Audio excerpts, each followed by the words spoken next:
Oh, I am on. Did I need to move this down? You're gonna just say what you want. Well, I mean, did I need to, is what I'm asking. There you go. Is that better? Yes. Okay, good. What we're going to discuss today is a question that came up in the fireside chat the other night. I don't remember the exact nature of the question. I don't remember exactly what it was. I wish I'd written it down. It was a question concerning King Hezekiah. Came up in, I think it was Key's fireside the other night. And I thought I'd just take a rip at it. We're going to try and answer this question that came up. I think somewhere along the way between the beginning and the end of this, I really believe we are going to answer this. I think he'll be satisfied with his answer, or whoever it was that asked the question. And the title of today's sermon is not, I think it's going to sound more like a study than a sermon, really. But we'll just see as we go along. And it's called Hezekiah and Yahshua. And what we're going to do, what we're going to see is some parallels between the life of King Hezekiah and Yahshua. And how some of the things in his life pointed forward, in fact, pointed forward to Yahshua. And pointed forward to Yahshua's life, how it foreshadowed Yahshua, whether it was what Yahshua did in his earthly ministry, or what he will do in the future, and plus a couple of Yahshua's teachings along the way. And yes, Daniel, we're going to see a couple of patterns. Right. I think that's going to be unavoidable. All right. So if you'll please, open up. Let's begin in 2 Chronicles 29. Now, the account of Hezekiah we found in 2 Chronicles 29 through 32. And also in 2 Kings as well. It'll begin 2 Kings 18, and I believe through chapter 20 or 21. But we're going to discuss the account and and also there'll be some parallel in this account in the book of Isaiah. There'll be a couple of chapters in the book of Isaiah. We'll turn to all of them as we go along, and as I felt pertinent to the message at hand, but we're going to spend the bulk of it in Chronicles. But we'll still refer to the others as needed, as I got noted. 2 Chronicles 29, verse 1. Hezekiah became king when he was 25 years old. He reigned 29 years in Jerusalem. His mother's name was Abijah, the daughter of Zechariah. He did what was right in the sight of Yahweh, according to all that his father David had done. Now we got to remember at this time, Hezekiah comes from a string of bad kings. And at this time,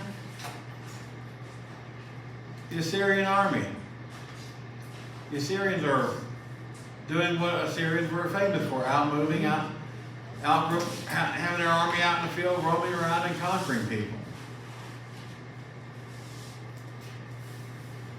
And Israel, when Hezekiah first took the throne, Israel was on the northern tribe, was on the verge of collapse and conquest by Assyria.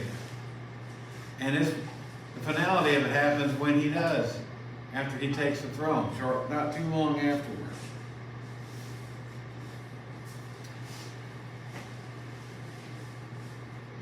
Now what we're going to do is, when we go through all these similarities between Yahshua and Hezekiah, what we're going to do is we're going to go through the account, keeping both, remember again, the bulk of this is going to be in 2 Chronicles, and we're going to take his story in a parallel, and what's the phrase I'm looking for? a timeline type fit. And we're just going to see how it parallels Joshua, all the things what he had done during his time on earth, during his reign. In the first year of his reign, in the first month, he opened the doors of the house of Yahweh and he repaired them. That is, would be the temple. And he brought in the priests and the Levites. And he gathered them into the east court and he says, now hear me, you Levites. Go sanctify yourselves, sanctify the house of Yahweh, the Elohim of your fathers, and carry the rubbish out from the holy place.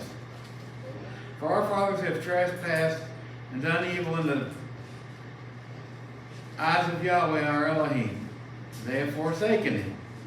They have turned their faces away from the dwelling place of Yahweh, and they turned their backs on him.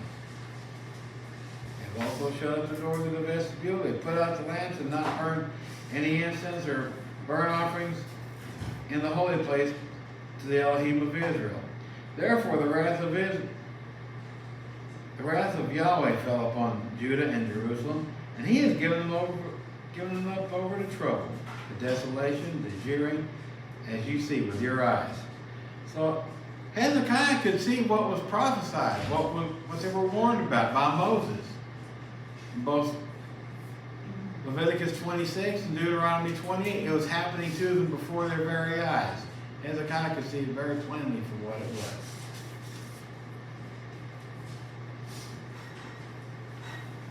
For indeed, our fathers have fallen by the sword, and our sons, and our daughters, and our wives are all in captivity, just like they were warned. Both Deuteronomy 28 and Leviticus 26. Now it is in my heart to make a covenant with Yahweh of Israel, that his fierce wrath might turn away from us.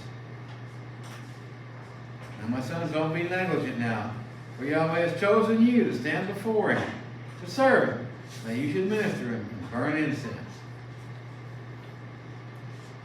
So then starting from verse 12 on through about verse 15, 14 or 15, it gives a list of all of the chief priests, chiefs of the priests and the Levites.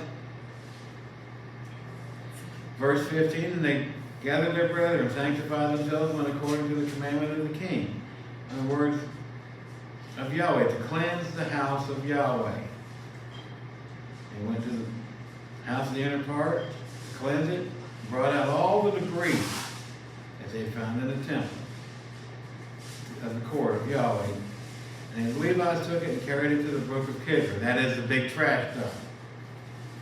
And they began to sanctify on the first day of the first month. On the 8th day of the month, they came to the vestibule of Yahweh, and they sanctified the house of Yahweh in 8 days. And on the 16th day of the first month, they finished.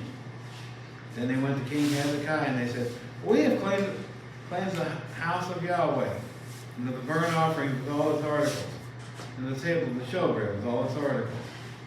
Moreover, the article which King Ahaz in his reign had cast aside his transgression, we have prepared and sanctified, and they are in order before the altar of Yahweh. So before we move on, does anyone have any question or comment about what we just read? Yes. So Steve, James. that in his first month of his first year of reign, just like a new president would do immediately, he started setting forth his new way of doing things, getting the 11 out and cleaning and everything like that. It reminded me of the way our presidents of our nation here do it. On that first day, they start signing their own orders to take their business. Okay, that's good. Anyone else? Let's look at this cleansing of the temple.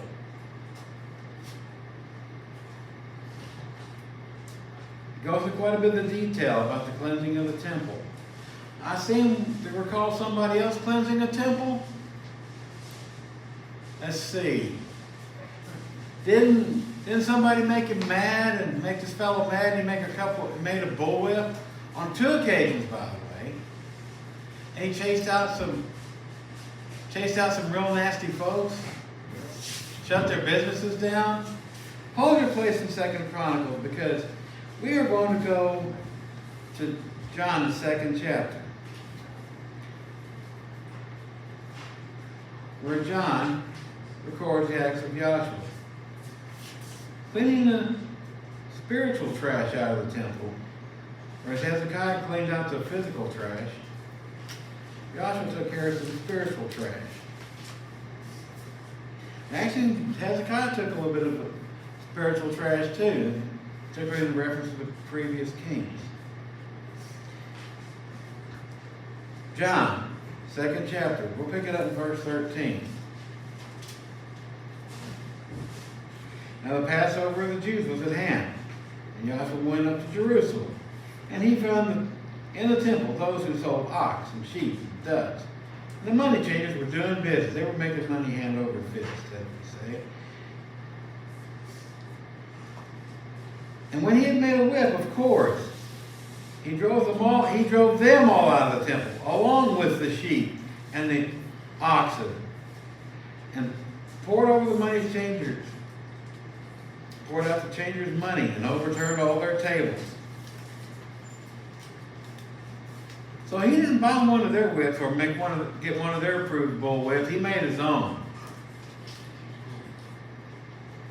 I take it to mean he wasn't real happy about this.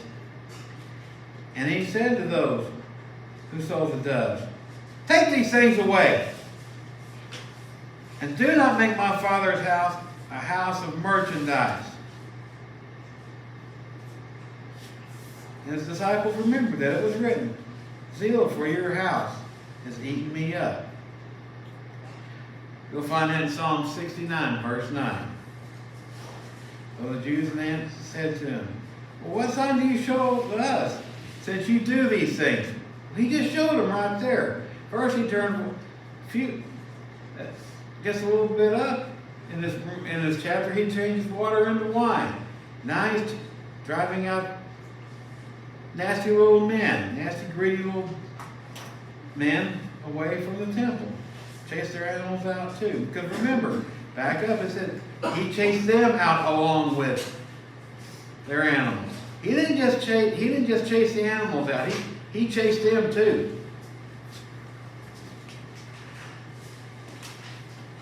He said, "Destroy this temple, in 3 days I will raise it up." The Jews said, "It took us 46 years to build this temple, and you're going to raise it up in 3 days?"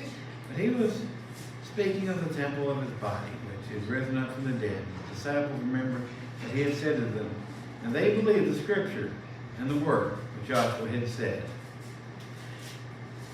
Now, what I find interesting about this account is, in terms of its timing, it disagrees with the other 3 Gospels. Now, is there any way we can resolve this? One, we can say, well, see, the accounts of the Gospels don't agree, therefore none of them are any good. Or can we say, did Yahshua do this twice? Once recorded early by John and the later occurrence by his disciples? I'm inclined to think, I can only speak for me, but I think a number of us might agree that he did it, in fact, did it twice. That these guys didn't learn the first time. It's much easier for me to believe that.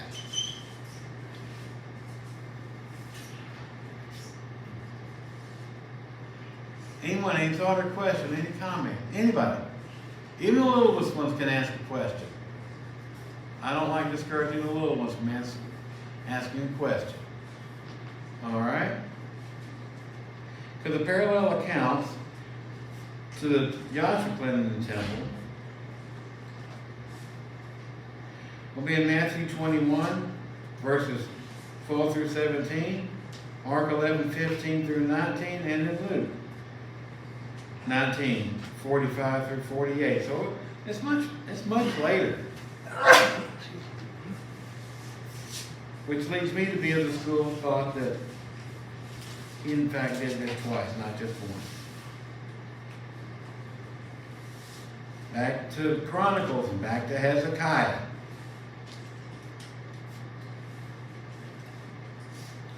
Hezekiah, as the king of Judah, He appointed the proper men to be priests and to do the job. And they throw out all the physical trash. We read that in verse 16. When he removed all the debris. I think a couple of verses said that.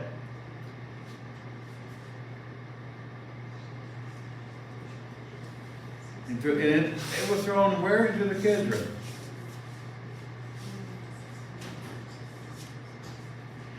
Joshua throws out the spiritual trash. We just read that in John. Well, he begins restoring proper temple worship.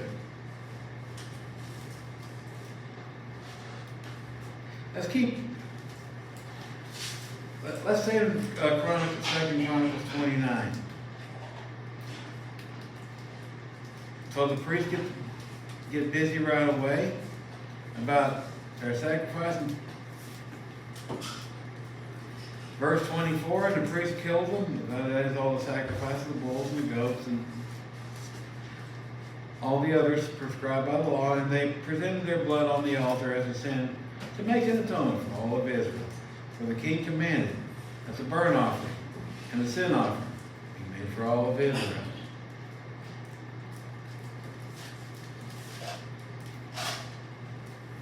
So he sets all the priests and all the Levites doing their various duties. Sets them up, has them sanctified properly.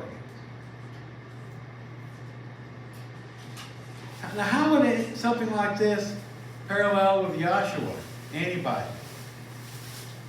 Remember, Yahshua, let's think a little bit. Yahshua wears many hats, as we would say for virtually every job he does, every duty he has.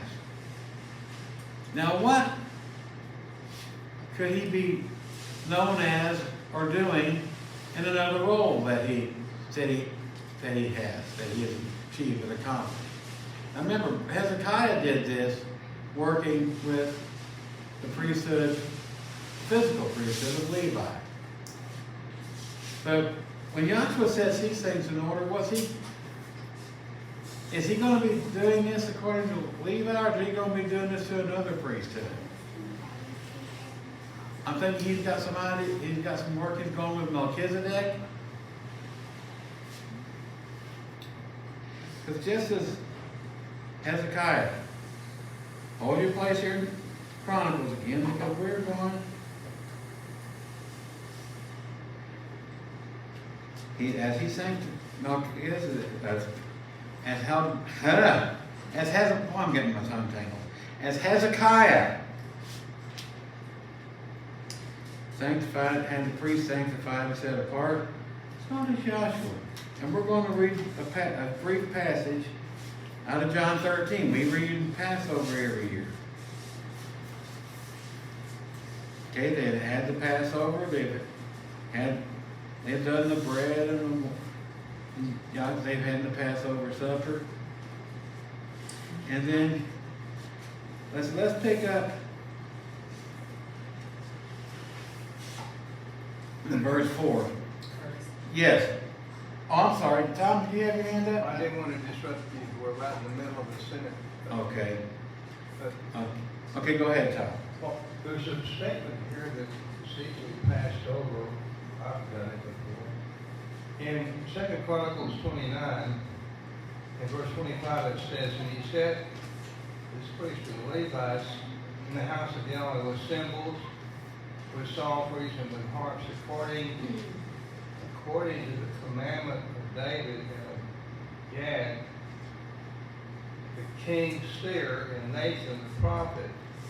And I would like to hear if there's any other brethren here that have an insight in what function does the seer have, and indeed also the prophet in the role of being a support system for the ministry that was at this time in Israel.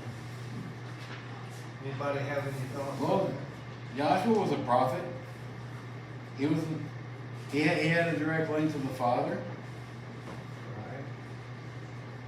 But he uses the word also S-T-E-E-R, so there is a variation in kind as far as what role one played in contrast to the other. I was just curious about other Better if they looked into that, pray about that, and have some insight, that's some. Okay, anybody have any thought or idea about that perhaps? That stuck out to me too long, but I don't know. Pardon? I said that stuck out to me too, but I don't know the answer. I want to look into it further. Fair enough. All right. See a lot of. Okay, anyway, in John 13, he rose up from supper, verse 4, laid aside his garments, took a towel, girded himself, poured the water in the basin, and started washing the disciples' feet.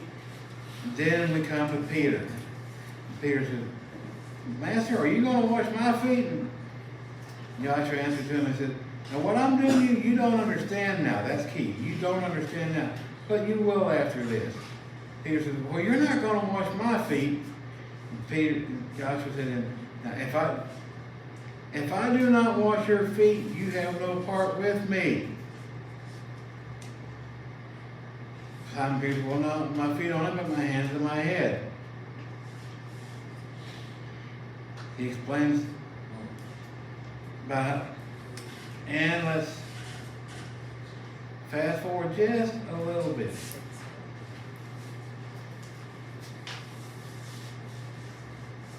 To verse, one of my very favorite questions in all Scripture.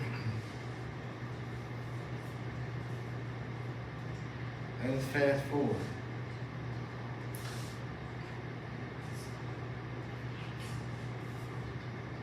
Verse 12. And when he had washed their feet, after he had washed their feet, taken his garments and sat down again, he said to them, now do you know what I've just done to you? It's my other favorite question out of Scripture. You don't nail the first question. This is my other favorite question. Do you realize what I've just done to you?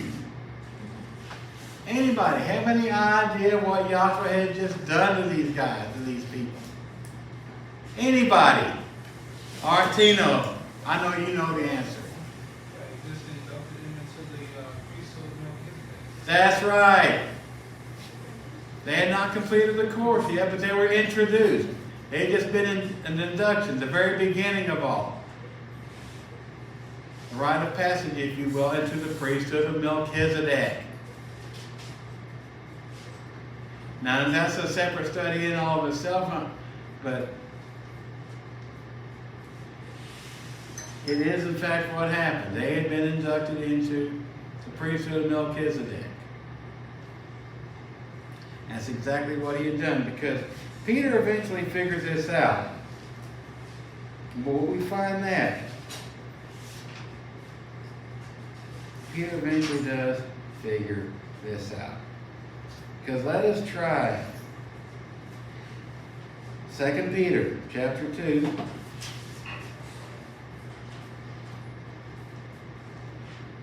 Verses 4, 5, and 9. 2 Peter 2, verses 4, 5, and 9.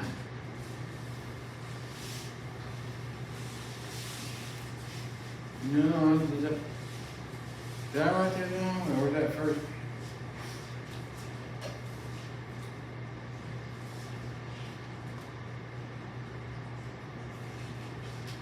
Excuse me, that's 1 Peter. And I knew that didn't sound right. It's 1 Peter 2. I wrote it down wrong. That's on me. 1 Peter 2, verses 4, 5, and 9. Coming to him as a living stone, rejected by men, but chosen by Yahweh and precious. You also, as living stones, are being built up as a spiritual house, a holy priesthood, to offer up spiritual sacrifices acceptable to Yahweh, through Yahshua Messiah. Fast forward to verse 9. Because you are a chosen generation, a royal priesthood, and a holy nation, his own special people, that you may proclaim the praises of him who called you out of darkness into his marvelous light. This is in fulfillment of Exodus 19:5. Exodus 19, verses 5 and 6. This priesthood of the firstborn. Any question or comment thus far?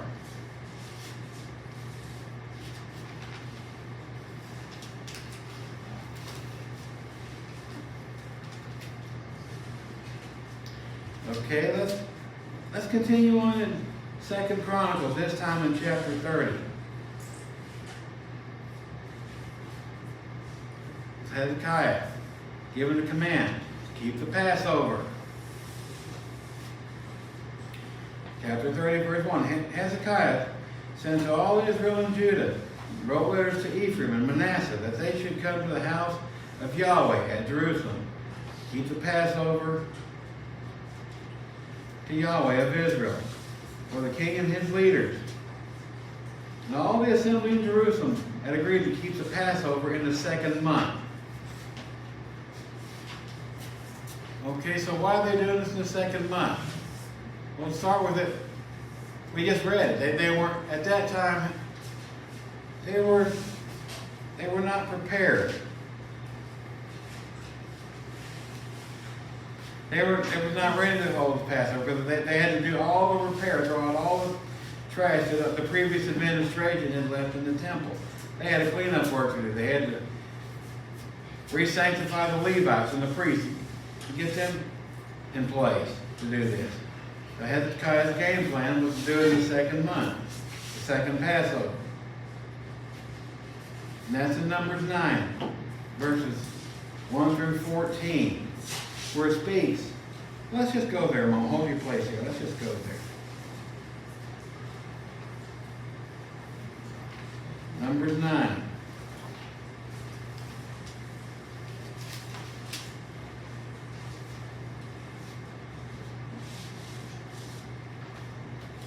Pick it up in verse 2. Now let the children of Israel keep the Passover in its appointed time. On the 14th day at this time, at twilight, you will keep it at its appointed time, according to all its rites and ceremonies, you will keep it. So Moses told the children of Israel that they should keep the Passover. And they kept the Passover. In verse 6. Now there were certain men who were defiled by a human corpse, so they could not keep the Passover on that day. And they came before Moses on that day. And those men said, we became defiled by a corpse. Why are we kept from presenting an offering of Yahweh at its appointed time amongst the children of Israel? Moses said, hold still, that I may hear what Yahweh commands concerning you. Yahweh spoke to Moses. He said, speak to the children of Israel, saying, if any one of you, or your prosperity, is unclean because of a corpse or is on a faraway journey, that he may still keep Yahweh's Passover. On the 14th day of the 2nd month at twilight, you may keep it. And they shall eat it with unleavened bread and bitter herbs. But how would this pertain to this idea of the concept of the 2nd Passover? Being unclean or on a journey. How would that pertain to the case of Hezekiah? 2 Chronicles 30. They would just pull out the trash out of the temple. They were unclean from that. Well, okay, they were just okay. The temple was not ready. That's correct. You're really onto something there, Daniel. The pattern. I mean, the temple was not yet operational. Neither was the priesthood. James. If I'm remembering correctly, a priest had a cleansing ritual that took 7 days. 7 days. You remember correctly. That they had to go through before they could be concentrated. You're correct. So, and I don't think they were warring at the time, but the other part of that was men were at war coming in from a battle. They were also. Mm-hmm. That's true. Robert, did you have your hand up?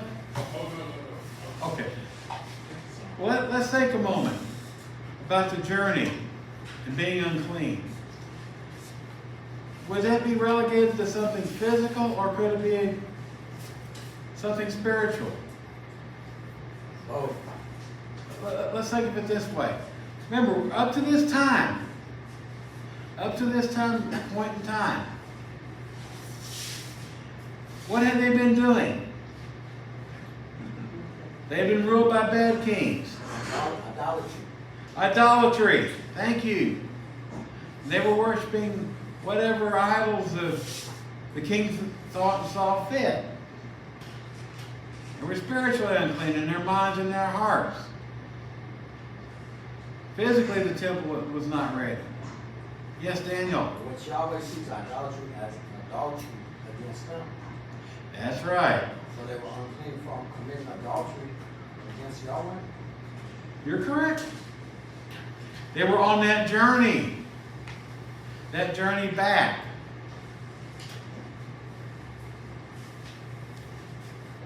In a similar portion to the prodigal son, if we will, the bad son we talked about the other day.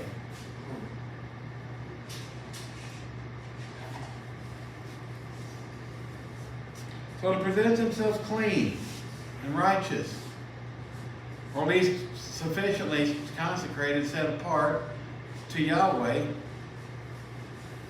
Yahweh had this, because he didn't want them handling, part of the handling the dead had to do with pagan rituals. I won't go into detail about that. Nonetheless, the second Passover, I believe this journey and this uncleanness is not only for a physical nature, it's spiritual as well. It's like Daniel brought up with the idolatry. Anyone else?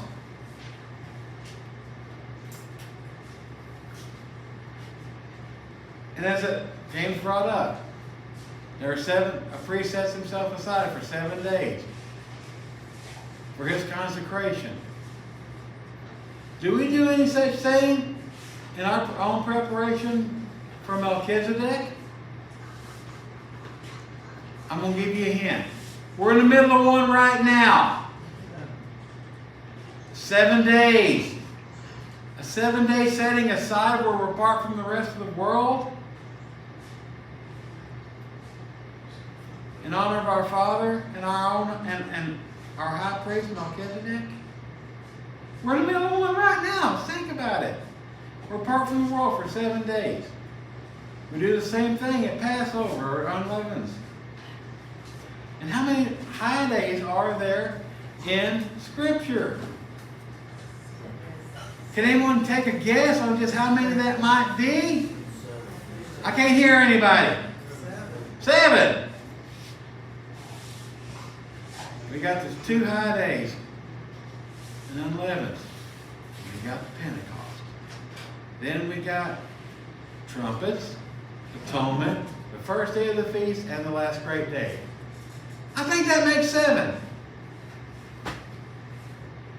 Isn't it amazing how these patterns all fit in time and place?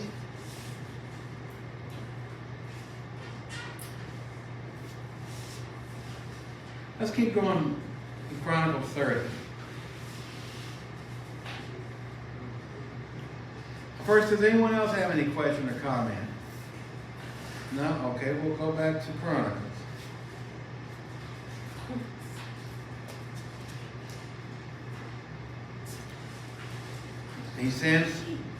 So the king sends messengers. He wrote a letter, writes a letter, verses 5 and 6. He writes a letter, sends out messengers, back then they had runners. They didn't have the Pony Express back then, but they did have runners. Verse 9, now this is to all the rest of the tribes up north, if you return unto Yahweh, verse 9, your brethren, your children will be treated with compassion by those who lead them captive. They may come back to this land. What verse do you want, Kurt? I'm in verse 9, chapter 30. 2 Chronicles. For Yahweh your Elohim is gracious, and he is merciful. He will not turn his face if you return to him. We can read of that. Some more, I'll just give a reference for the sake of time. We can read of that in Leviticus 26, verses 40 through 45. Verse 10, so the runners passed from city to city to the country of Ephraim and Manasseh, as far as Zebulun, but they laughed at them and they mocked them. In spite of what was happening to them with the Assyrian army, all they could do was mock these guys. Nevertheless, some from Asher, Manasseh, and Zebulun humbled themselves, and they came to Jerusalem.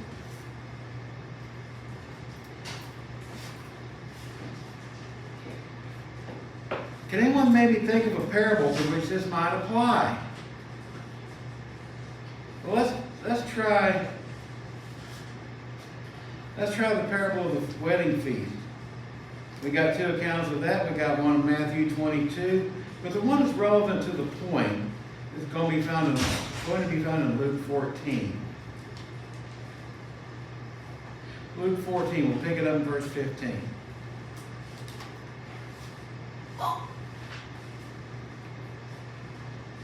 Luke 14, verses 15 through 24. Now one of those who sat at the table with him heard these things. He said to him, "Blessed is the one who shall eat bread in the kingdom of Elohim." Then he said to them, "Well, a certain man gave a great supper, and he invited many." Can we have a great man inviting people to a supper? Or to, if you will, what do we... I think we're beginning to see another pattern here. And he sent his servants at supper time to say to those who were invited, "Come, for all things are now ready." All things are now ready. So now we got a pattern developing. The temple is ready. The timing is still correct, it's still available. All the priests and Levites are sanctified. But with one accord, they began to make excuses. The first said, "Well, I just bought a piece of ground. I got to go see it. I asked you to have me excused." Another man said, "Well, I just bought 5 yokes of oxen. I need to go test them. I asked you to have me excused." And another still said, "Well, I just got married to a wife and I can't come." Don't we read of that? About the runners? They laughed them and scorned them, mocked them. Undoubtedly making some type of excuse why they're not going to come.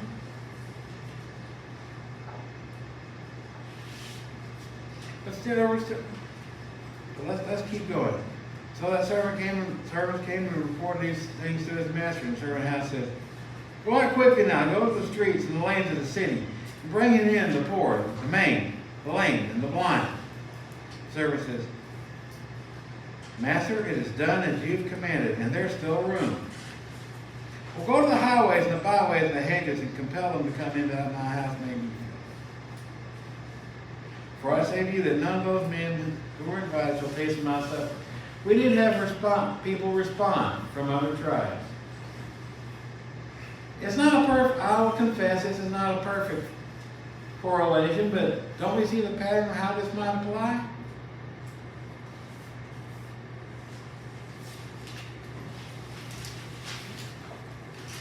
Back to 2 Chronicles 30. And also the hand of Elohim was on Judah. Verse 12, 2 Chronicles. Chapter 30, 2 Chronicles. Also the hand of Elohim was on Judah to give them singleness of heart to obey the command of the king and the leaders at the word of Yahweh.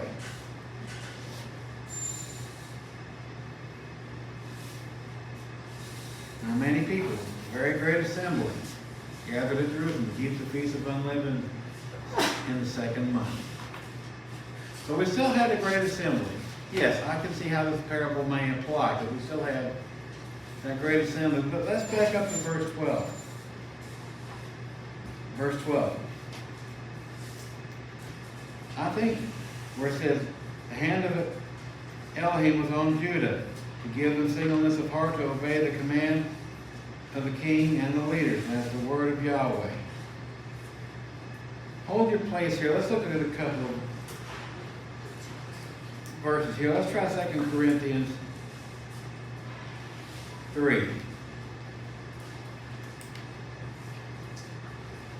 2 Corinthians 3. And let's try verse 5.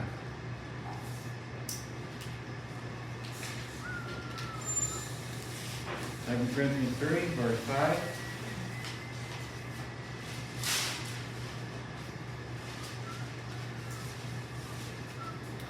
Not that we are sufficient of ourselves to think of anything as being from ourselves, but our sufficiency is from Yahweh, who also made us sufficient as ministers of the new covenant, not of the letter, but of the Spirit.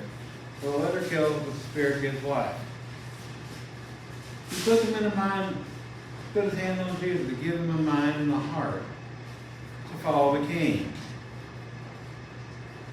Now, if he can, let's try, let's try Philippians chapter 2. Philippians chapter 2, verses 12 and 13.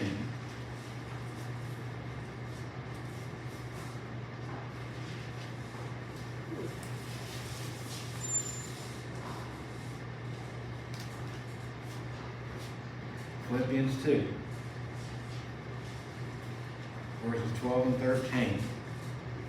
Therefore, my beloved, as you have always obeyed, not as in my presence only, but now much more in my absence, work out your own salvation with fear and trembling, for it is Yahweh who works in you, both to do the will and do for his good pleasure. Hallelujah. So what was Yahweh's good will and pleasure, particularly in the case as we apply back here to 2nd Chronicles?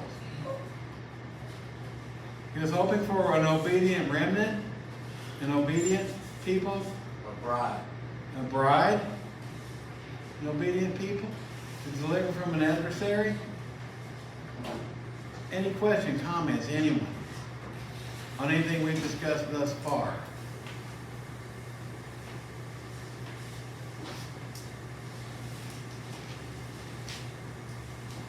So here it goes on to describe the great assembly, picking up in verse 13. We're back in 2nd Chronicles 30. And going forward, it discusses a little bit of detail, quite a bit of detail of the great assembly that appeared before Hezekiah. And the encouragement that Hezekiah gives to the Levites. Now, we're going to fast forward.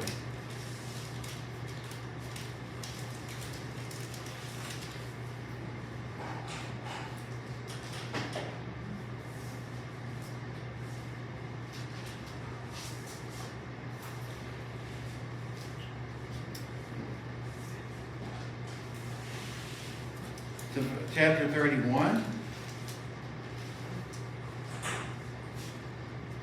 Oh, wait, I do have one last reference on the last verse I just read. I confused myself momentarily. Keep your place in 2nd Chronicles 31. We'll start there momentarily. Can we turn back to number 6 momentarily? Number 6, we're picking up verse 22.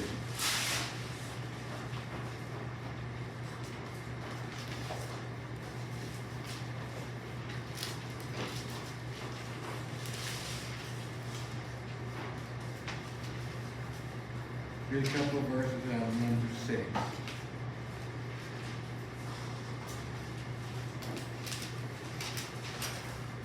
Number 6.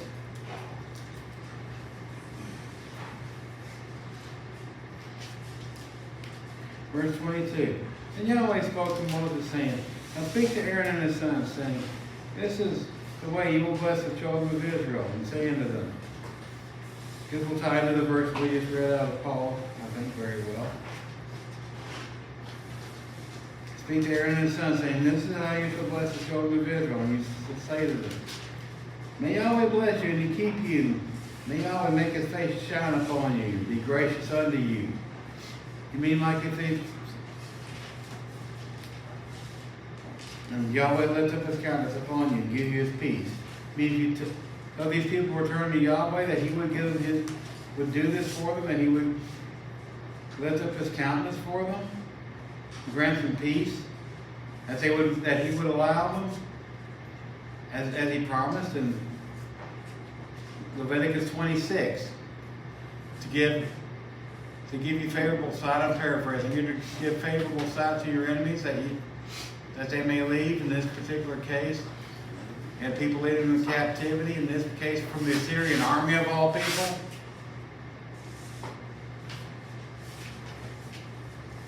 And some responded. Some did just exactly that. They did turn to Yahweh.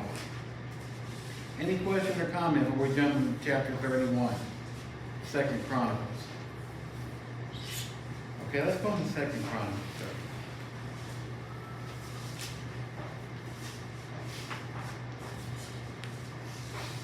Okay, now we got an enemy. We got a little nasty fellow by the name of Sennacherib about to enter stage left. After these deeds of faithfulness,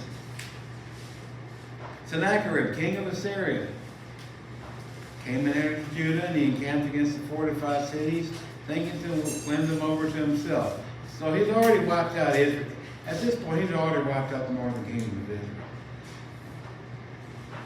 So I find it interesting, no more than they're allowed to finish keeping. He keeps the Assyrian army away long enough to do this game plan of keeping the Passover in the second month, which Yahweh approved of, by the way. Keeps them away to make war against Jerusalem. Verse 3, he consulted with his leaders and commanders. Okay. Verse 2, when Hezekiah saw that Sennacherib had come, his purpose was to make war against Jerusalem. Or that his purpose was to make war against Jerusalem. He consulted with his leaders and commanders to stop the water from the springs which were outside the city, and they helped him. The multitude of counsel, there is much wisdom, but they did make physical preparations.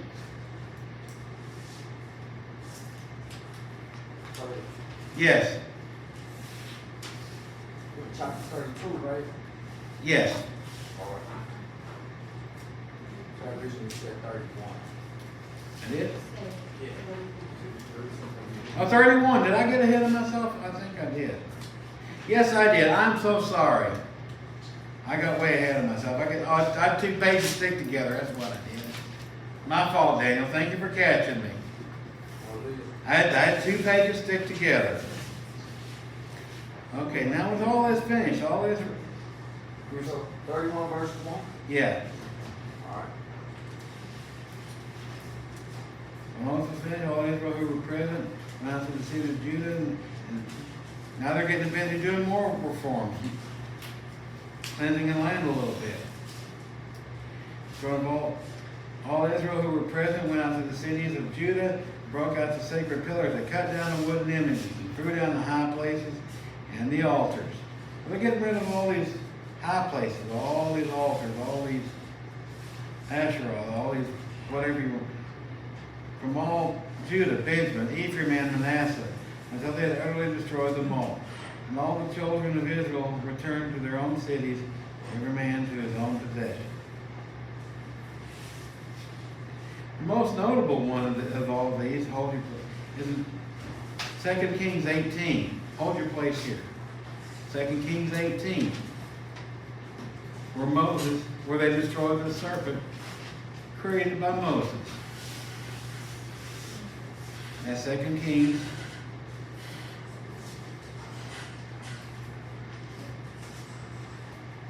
18, verse 4. That's the most notable one. He removed the high places and broke down the sacred pillars and cut down the wood image and broke into pieces the bronze serpent that Moses had made. For until those days the children of Israel burned incense to it and named it Nehushtan.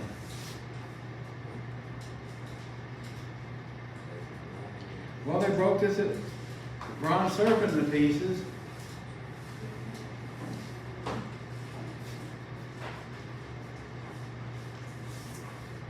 Now, can we think of anything else being destroyed, just broken into pieces? Like maybe a golden calf? Perhaps? Q, you had your hand up. Okay, Q, then Daniel. I'm not sure if this was broken into pieces, but... Get the mic. Get the mic. We can't hear you.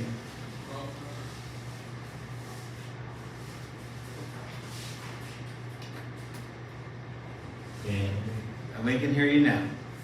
I'm not too sure if this was broken to pieces, but it just came to my mind when there was that figure that was like a wooden figure, and then they put something that had to do with Yeshua right next to it, and then overnight they found that same figure or statue like knocking down and broken open, or they brought it back up, and then all of a sudden the next night over they just found it all broken up. That was the Dagon, yes, the statue of Dagon, the Philistines.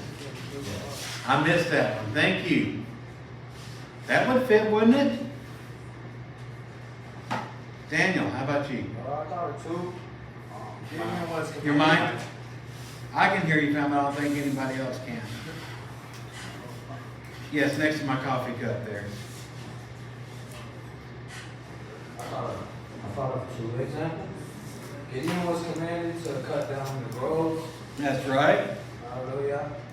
And Yahshua prophesied of the temple being broken into pieces as well. Mm-hmm. That's the two I thought of. Hallelujah. How about the image in Nebuchadnezzar's dream? A rock uncut from hands. Smashing the image in Nebuchadnezzar's dream. These are all good examples. Every one of them.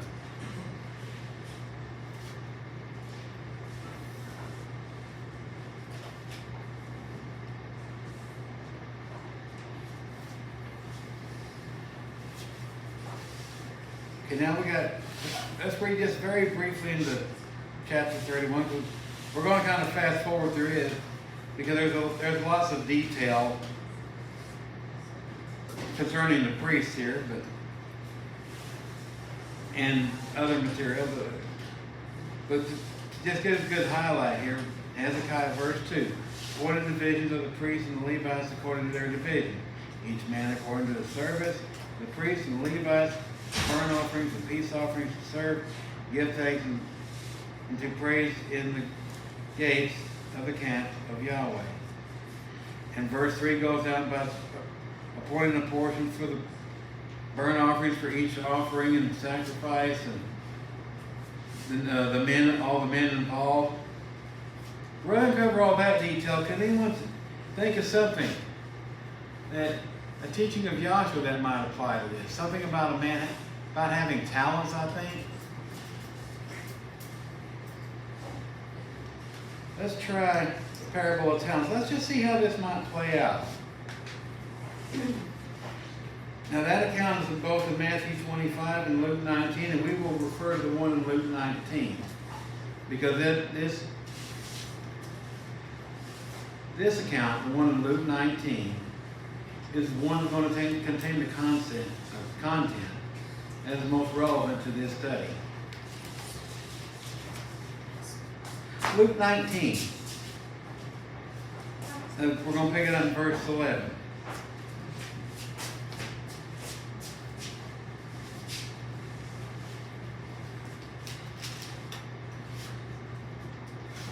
Now they heard these things. He spoke another parable because he was near Jerusalem, and because they thought that the kingdom of Elohim would appear immediately. Therefore he said to Joshua, a certain nobleman went to a far country to receive for himself a kingdom and to return. I wonder who that might be. They called 10 of the servants and delivered them 10 minutes and said to them, now do my business until I come. But the citizens hated him, and they sent a delegation and said, we will not have this man to reign over us. So it was that when he returned, having received the kingdom, and he commanded these servants to whom he had given the money to be called to him, that he might know how much each man had gained by the trade. The first came and said, Master, your man has earned 10. He said, well done, good servant, because you were faithful very little, have authority over 10 cities. Second came saying, Master, your man has earned 5. He said, you'll also be ruler over 5 cities. Here's your men. Okay, then the last one. Here's your men I've kept and put away in the hand of the And we'll stop there because we'll, Tom?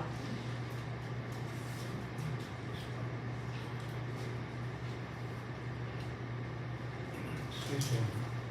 In Proverbs 25:25, it states, prophetic statement, as I understand it. Proverbs 25:25 says, "As cold waters to a thirsty soul, so is," this is gospel, "good news from a far country." And so we read in this account when the disciples encountering Yahshua and talking about what we'll be doing during what Sukkot pictures in the rain for 1,000 years, tabernacling. We read here in verse 12 that a certain nobleman went into a far country to receive for himself a kingdom and to return. And then he starts rewarding them, being over 10 cities, 5 cities.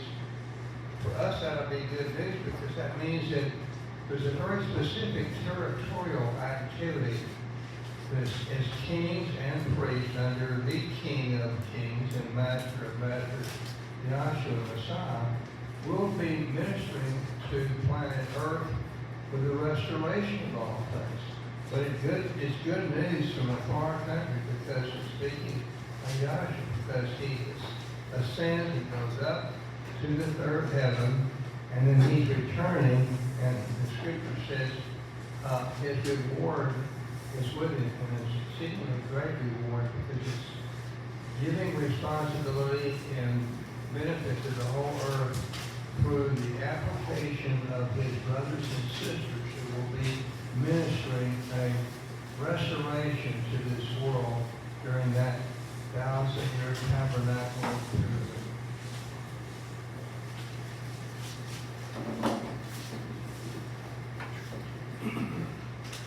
But so how would this apply to the time of Hezekiah? Well, isn't he given to these men, these priests, these Levites, according to their ability? They are.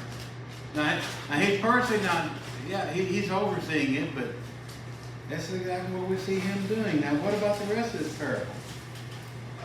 What about the folks that says, remaining in Luke 19? Verse 27, "But bring here those enemies of mine who did not want me to reign over them and slay them before me." Oh. How can that apply here? Anybody? Remember, who was... Okay, Larry. Larry, you got your hand up. Okay. So, this is a parable about the Messiah coming back. There are those who don't want him. And at the time of Messiah's will coming back, there will be the nations that will join together to fight against Yahshua. It's called Armageddon. All nations will gather to fight. And what will happen is there's going to be a great execution.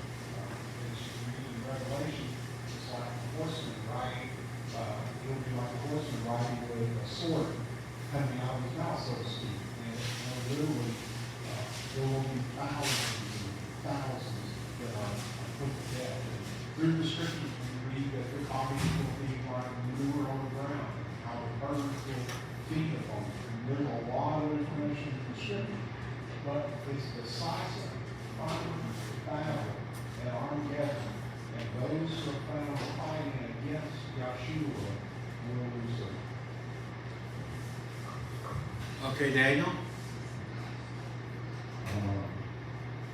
Well, the first thing I thought of was the adversaries who did not want to be reigned over, who wanted to reign. So in the final Revelation, we're told that they're going to be for me, thrown in the lake of fire. Okay, you're on to something there. How about now Hezekiah didn't exactly have enemies drawn in before. Remember, these types, they're imperfect. They're inherently imperfect. Because if they were perfect, they wouldn't be types, now would they? So that's one thing we have to remember about these types. Nonetheless, Hezekiah did not exactly have these people brought to him, or anyone brought to him and executed. But what did he do? In a manner of speaking, very indirectly, he might have. So how about when he invited them to come to the Passover? Some of the northern tribes. How about the people that mocked his messengers? Did he leave them to the hands of the Assyrians? Turn them over to Satan in a manner of speaking? Hand them over to the adversary? The ones they didn't kill got transplanted somewhere else? Did Sennacherib move them elsewhere?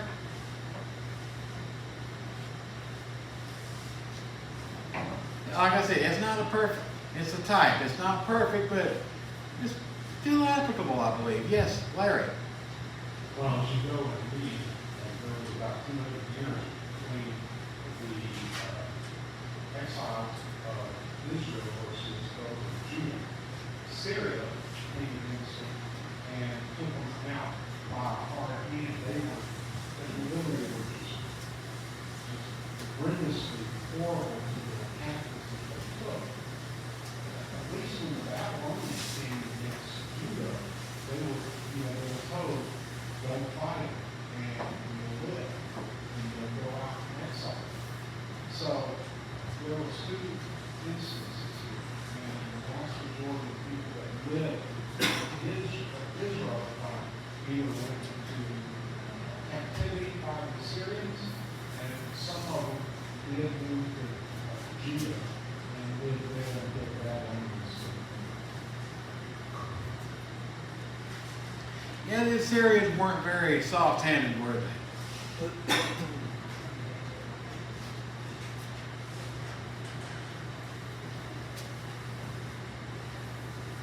And in terms of setting the priesthood in order, that's done actually in the book of Ezekiel. In the temple described there from chapter 40 on to the end of the book. It goes into lots of detail there.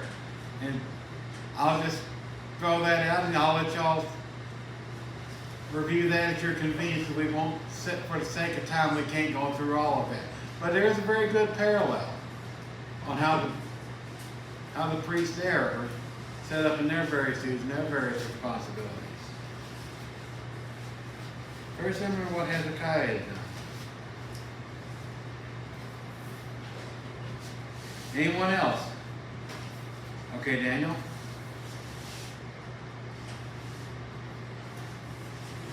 How about Elijah was mocked by the priests of Baal, Yes, he was. and he ended up getting slaying all of them as well.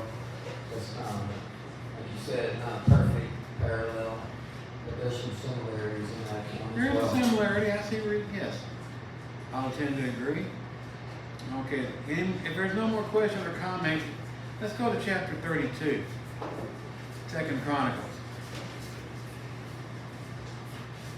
After these deeds of faithfulness, Sennacherib, the king of Assyria, came and entered Judah, and he entered 45 cities, thinking to win them over to himself.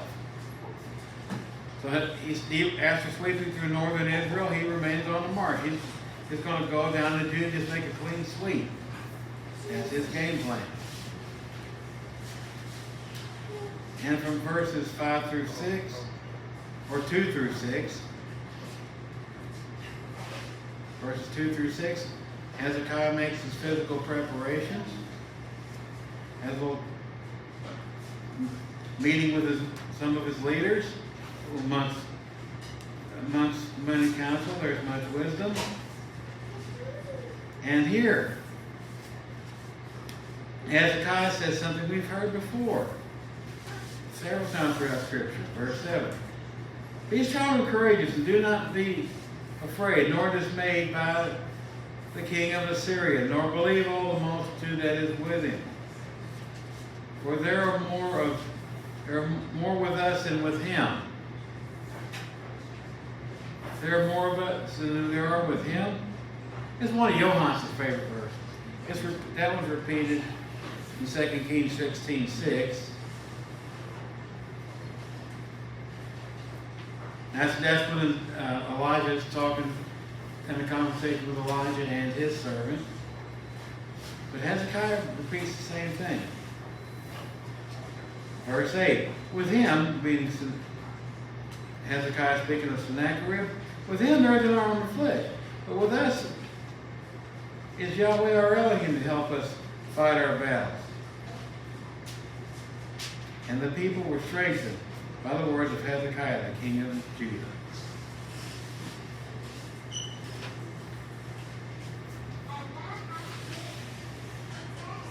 So what can this mean that there are more of us? Remember,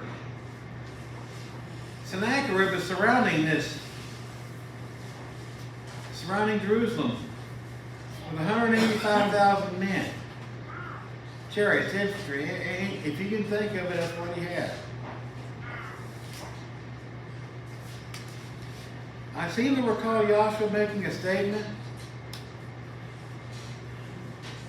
trying to calm Peter down, telling him when at the time of his betrayal, but don't you think I can call down 10 legions of angels? If I so chose, he could command 110, 12 legions of angels to come down. Now, for anyone, any question or comment so far? Do not be afraid. Be strong and courageous. Verse 7. We see that? 2 Kings 16, 2 Kings 6:16. We find that in Romans 8:31. We even find that in Torah of all places. Let's try Numbers 14, verse 9. Numbers 14, verse 9.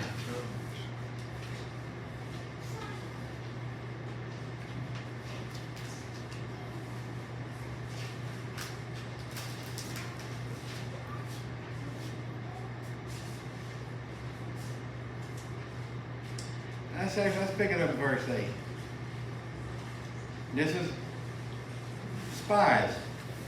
That is Joshua and Caleb giving their report to the children of Israel after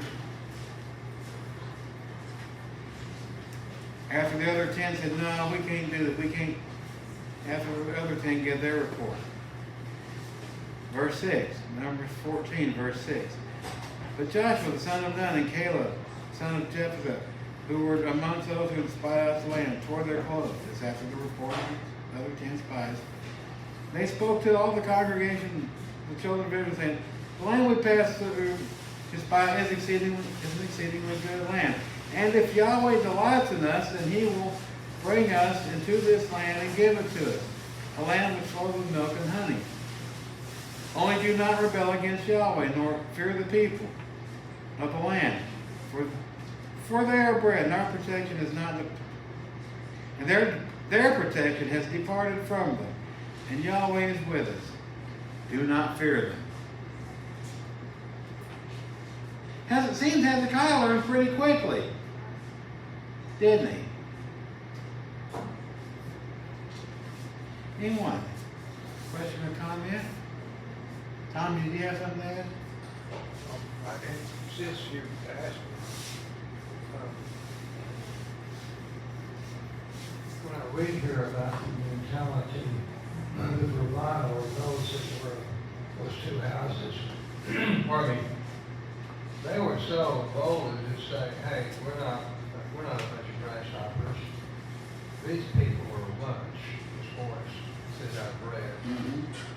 So different from the others that were demoralizing the Israelites by saying, there's giants in the land, there's no way we can prevail. But what a contrast with the bravado and courage, right, whatever, these two individuals, that if they had been listened to by the others and influenced them properly, there wouldn't be all that going around in the wilderness all those years afterwards. This was a really critical time in the life of the Israelites that they had such a setback because of demoralizing other members. And it seems to me it ought to be an admonition to us. We may get a bit discouraged or think this or that, but it's best not to talk that kind of, I call it trash talk, among other brothers and sisters. They need to hear what we already know is eternal truth, that is sure and final, and not what may come up in the short term. It seems like it is an invincible condition that will overwhelm us. Okay, one last reference for this verse. Let's try 1 John 4, verses 4 and 5. 1 John 4, verses 4 and 5. You are of Yahweh, little children, and have overcome them, because he who is in you is greater than he who is in the world. You mean like Sennacherib? What? They are of the world, just like Sennacherib. They are of the world. They speak of the world, and the world hears them. Starting in verses back to back to 2 Chronicles 32, verses 10 through 19. Sennacherib has his bit to say.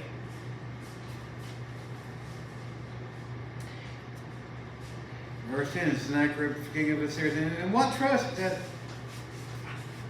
and what do you trust that you remain under siege here in Jerusalem?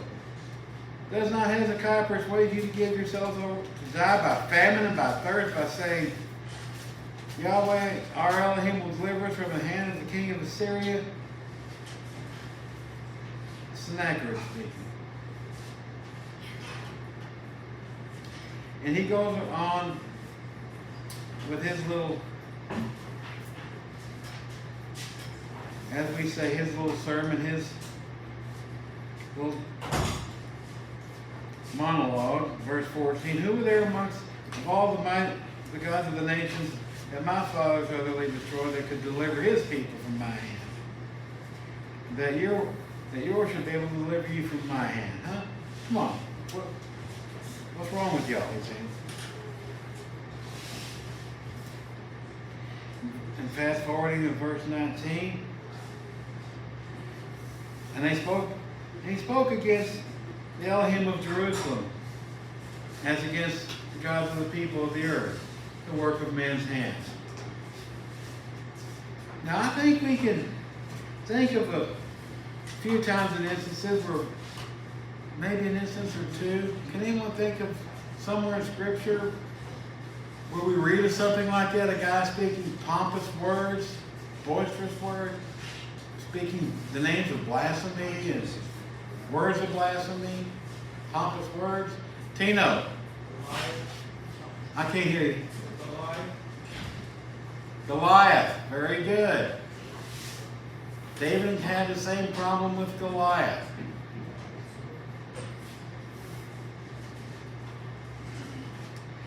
Yeah, this guy had a real attitude problem. The first thing that actually occurred to me is in Revelation 13. We'll find this in verses 5 through 7.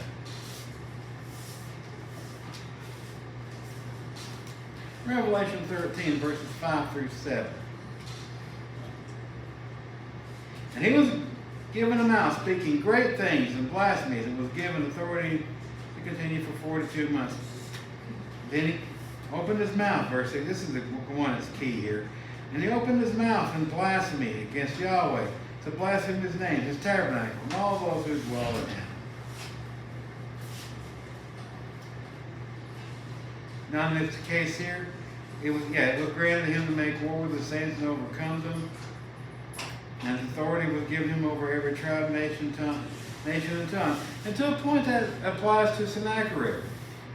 But it comes to a stop here. It came to a stop at the time of Hezekiah. Anyone else?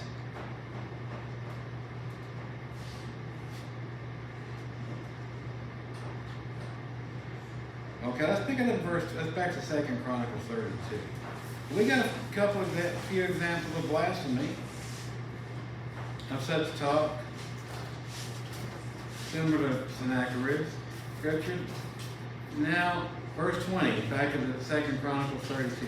Now because of this, King Hezekiah and the prophet Isaiah, son of Amoz, prayed and cried out to heaven. Yahweh sent an angel who cut down every mighty man of valor, captain in the camp, and the king of Assyria. So he returned shamefaced to his own land. And when he had gone to the temple of his own God, some of his own offspring struck him down with a sword there. Thus Yahweh saith to Hezekiah and the inhabitants of Jerusalem, from the hand of Sennacherib, the king of Assyria, from the hand of all the others, and guided them on every side. And then he brought gifts to Yahweh at Jerusalem, presents to Hezekiah the king of Judah, so that he was exalted in the sight of all the nations. Well, here's an army, the biggest and baddest one in the world. They're just making their march, and they're conquering peoples and nations at their will. This Assyrian army that they feared so badly is now dead. Yeah, these people think a lot of Hezekiah. A lot of all these surrounding nations think quite a bit of it. And we have a very futuristic parallel here to this. Let us try Revelation 19:11. Revelation 19, we'll pick it up in verse 11. I saw heaven open, and behold, a white horse. He who sat on it was called Faithful and True, and in righteousness he judges and makes war. Now remember, at the very beginning of the study, let me remind you something I said at the beginning of the study. We were going to discuss not just Yahshua, not just things he did in his earthly times, but some of his teachings, and some of the things he might do, that he will do in the future, that he has not yet done. We're reading the one right now. One Yahshua will do in the future. Behold, the white horse, he that sat on him was called Faithful and True, and the righteous he judges and he makes war. His eyes were like a flame of fire, and his head was, on his head were many crowns. He had a name written that no one knew except himself. He was clothed with a robe dipped in blood. His name is called the Word of Yahweh. And the armies in heaven, clothed in fine linen, white and clean, followed him on a white horse. And out of his mouth goes a sharp sword, that with which he should strike the nations. In the case of Hezekiah, that would have been the Assyrian army. He himself will rule with a rod of iron.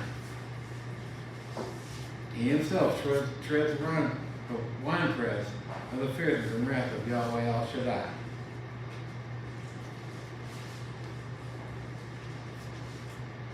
Well, I think we got a pretty good parallel, a good idea of how the Assyrian army met their fate. We have to remember, just a few verses earlier, Hezekiah reminds the people that there are more of us than there are of them. So he wasn't referring to just one guy doing all the work, now was he? No, I think he had something like this in mind.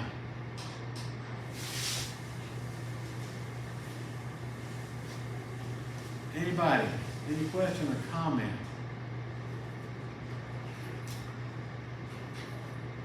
Okay, back to 2 Chronicles.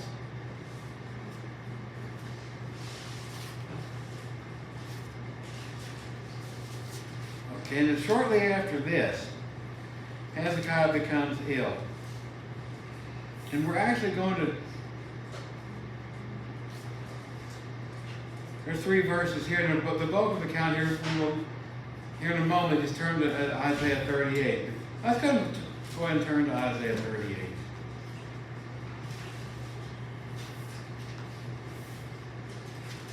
Let's turn to Isaiah 38. That contains a lot more detail.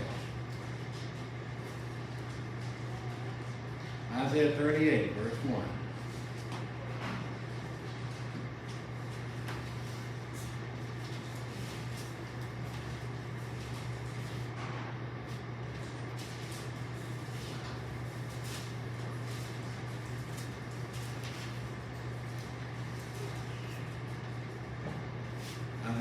28, verse 1. Now in those days, Hezekiah, this is shortly after the defeat of the Syrian army, after the death of Sennacherib.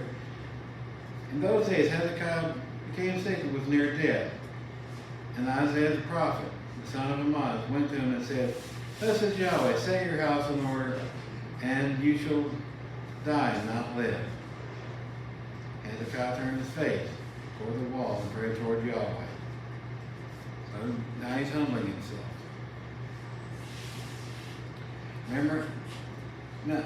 Remember now, Yahweh, how I pray, how I walk before you in truth and with a loyal heart, and I've done what is good in your sight. And then Hezekiah went bitterly. Then the word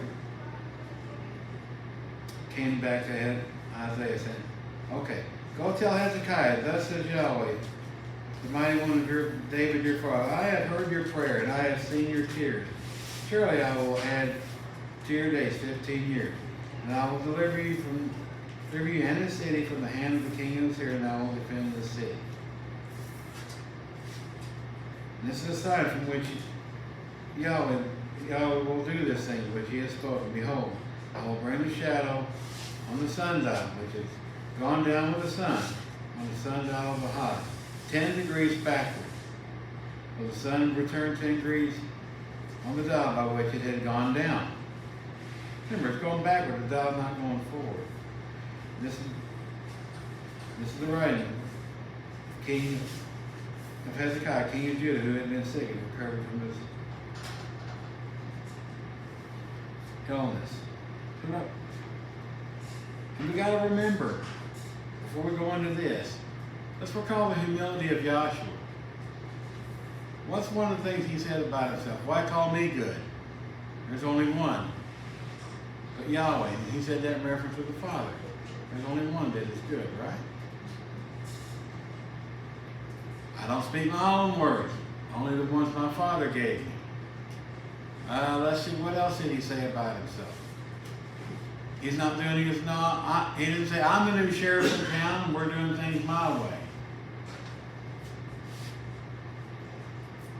No, he said, I come here to do the will of my Father. Now, nonetheless, with that in mind, let's read what Hezekiah had to say here. I said, in the prime of my life, I shall go down to the gates of Sheol, and I am deprived of the remainder of my years. I said, now here's a little humility said, I will not see Yah. I will not see Yahweh in the land of the living, and I shall observe man no more amongst the chief inhabitants of the world. I will not see Yah. Remember, after all he had done, if he's thinking he is not going to see Yah, maybe it's just me. But aren't those the words of a man who thought he had failed? That what he had done was not good enough? Has anyone ever felt that way? No matter what you've done, it was just not good enough. Okay? You thought you'd done well, but it was evidently not good enough. We've all been there, haven't we? Every one of us. My last bed is gone, taken from me like a shepherd's tent. I have cut off my life like a weaver. Remember, he's not blaming Yahweh here. He's saying, I have cut off my life. You cut me off from the womb, from day until night, you make an end of me. I have considered until morning like a lion, so he breaks all my bones. From day until night, you make an end of me. Like a crane or a swallow, until I chatter. Sounding a little bit like Solomon here, isn't he? I'm more like a dove. My eyes fall from looking upward. Oh Yahweh, I'm oppressed. Please undertake for me. What shall I say? He has both spoken to me, he himself has done it. I will walk carefully in all my years, in the bitterness of my soul. Well, he's getting to sound more and more like Solomon here. Oh Yahweh, by these things men live, in all things, in my life. all things is in the life of my spirit. So you will restore me and make me live. He didn't say, I found a cure for what's ailing me. I've done it. He said, no. He said, you will restore me and you will make me live. Indeed, it was for my own peace that I had great bitterness. But you have lovingly delivered my soul from the pit of corruption. And you have cast off all my sins behind your back.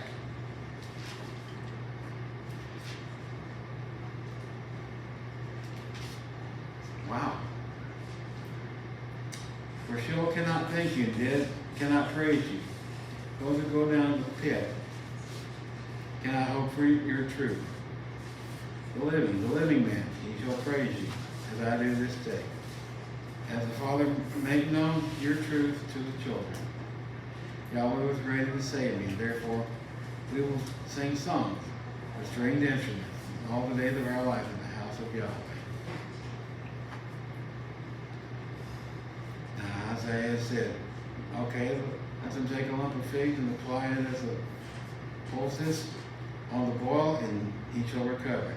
Now Hezekiah said, what is the sign that I shall go to the house of Yahweh?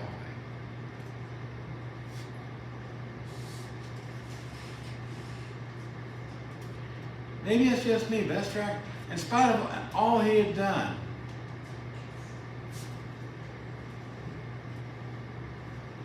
he still felt like he'd fallen short. Anyone, question or comment? Okay, Tom?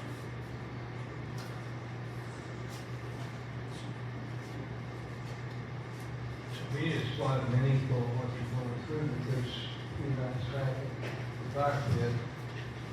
I made a passing comment that it seemed remarkable that when Isaiah was moved to go back and tell Hezekiah that his cries when he turned against the wall and this, when his pitiful motive was heard from on high, and that he would be getting a 15-year extension on his life.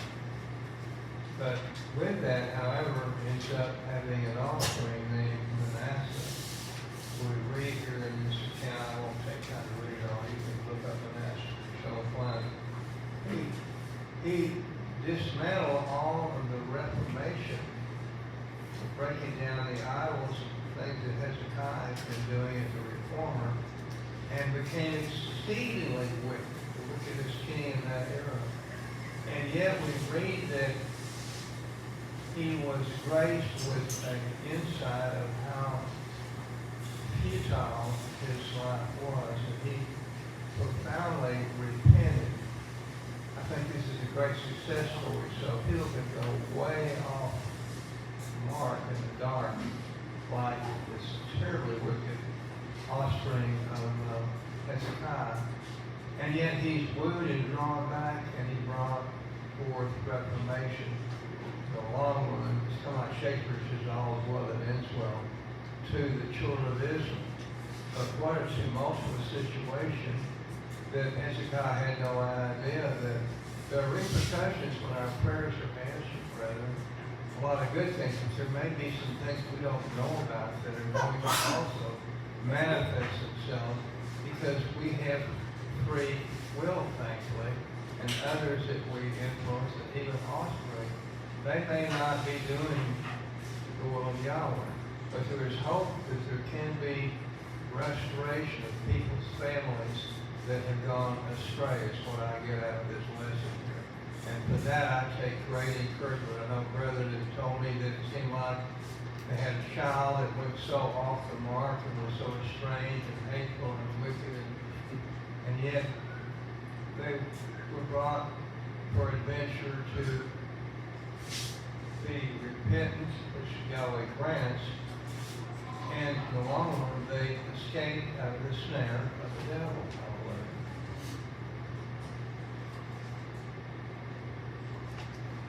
Anyone else?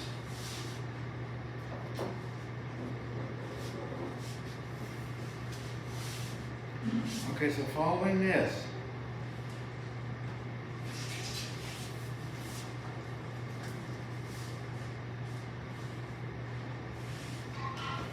well, let's ask one question. When Yahshua prayed his prayer in the garden, didn't he ask that the cup be taken from him? Father, if there's another way, can we please do it another way? I'm paraphrasing. But if not, let your will be done. And we see here Yahshua, yes, with a bit more obedient and the better attitude, but still.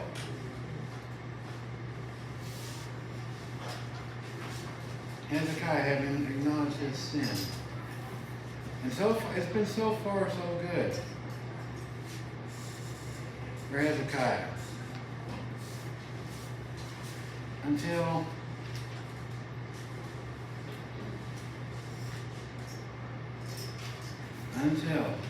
he gets, after recovery of his illness, he gets a visit.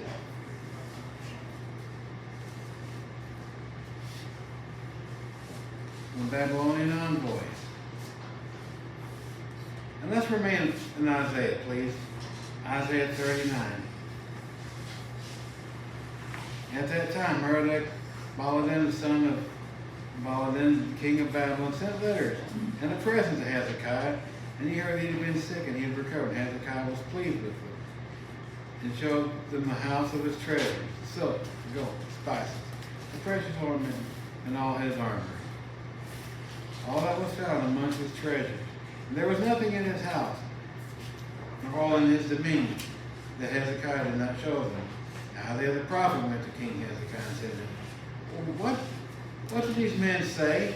And where did they come from? To you? So Hezekiah said, oh, they came from a far country. They came from Babylon. And he said, well, and then he continued, what they have seen and what have they seen in your house? Hezekiah answered, they have seen all that is in my house, and there is nothing amongst my treasures that I have not shown them. And Isaiah said to Hezekiah, okay, now hear the word of Yahweh. Behold, the days are coming when all that is in your house and your fathers have accumulated until this day shall be carried into Babylon, and nothing is left, says Yahweh. They shall take away some of your sons who will descend from you, whom you will beget. They will be eunuchs in the palace of the king of Babylon. And Hezekiah said to Isaiah, the word of you, oh please no, not that, please, don't, no. Don't put on my prodigy or what you've over what I've done. No, that's not what he says. He says, the word of Yahweh which you have spoken is good. For he said, at least there will be peace and truth in my days.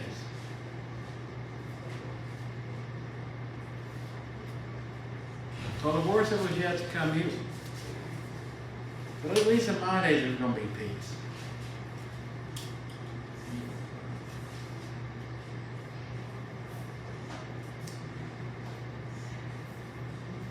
And Yahweh had done this because it's a test out Hezekiah to see what all was on his heart. And as good as it was still short. It was not perfect. Any question or comment, anyone? Whereas we consider Yahshua. Are we not told that he was without sin? He was that perfect sacrifice? In his greatest hour of need and testing, he passed.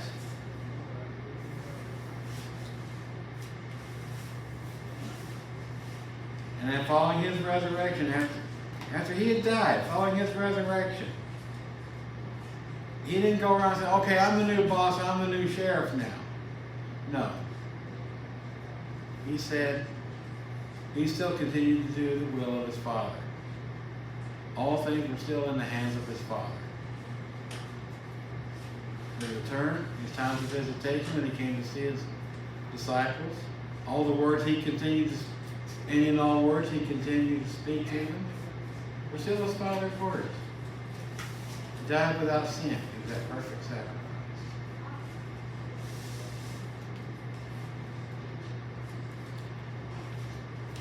Any question or comment? Anyone? If there are none, we will close here. And we'll be back tomorrow morning at, is it 10 or 10:30, Johannes? 10. 10 o'clock. And who'll be up? I don't have the schedule in front of me.